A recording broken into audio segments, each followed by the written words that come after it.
I'd like to now show you one of my favorite ways to finish off a short sleeve on a blouse or something, and that is the mock turn-up. This is actually a mock turn-up. What I've done is I have turned up the sleeve, put the hem in, then I've folded a second time like that, stitched it, and now it looks like I have a turn-up there, but it's actually a mock turn-up. And this is what I'd like to show you how to do now. This amount, I've done the one sleeve, I've put it in. I'm going to work on this one now. I've measured that amount there, and I've turned it up that same amount over there.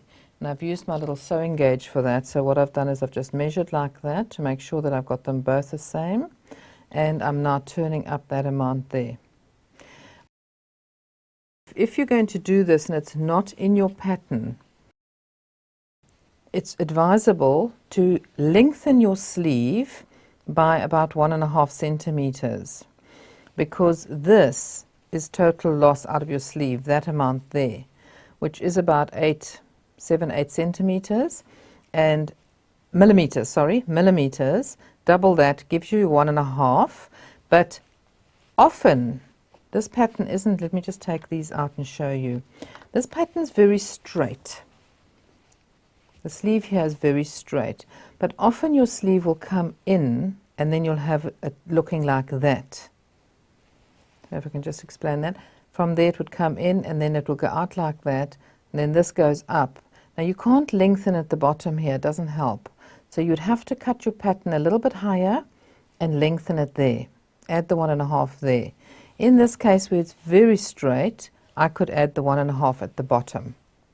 But be careful if your pattern comes in like that and out. It's very important to then slice your pattern up there, your paper pattern, and put your 1.5 in there, higher up, so that you can get the length. Okay, so now I'm just going to pin this up again, and this is so easy, and the finish is beautiful. You'll find this often in men's short sleeve shirts that are bought. I'll check the length in a minute. I think that it's more or less creased in from my previous pinning.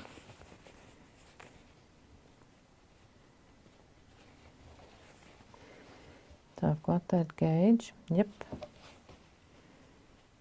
Yeah, that's pretty good. Okay, so once you've turned it once, all you're going to do now is you're going to turn it a second time and fold it on top of that fold line. So I'm just folding it there and I'm encasing that raw seam.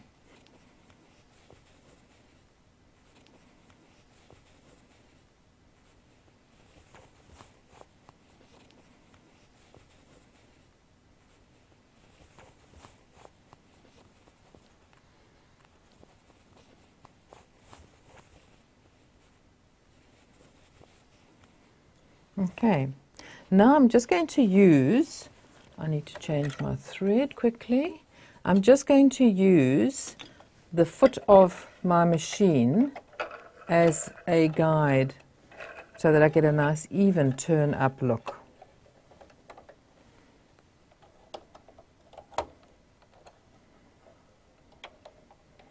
I'll leave the navy underneath so that you can see the stitching when I show you the other side. This side will be on the right side. So I'm using my foot right on the edge there.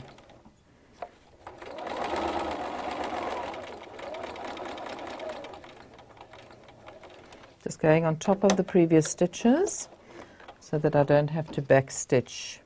This fabric is fairly firm, but if you're doing this on a lighter fabric, it could pucker it up. Now when I turn that back,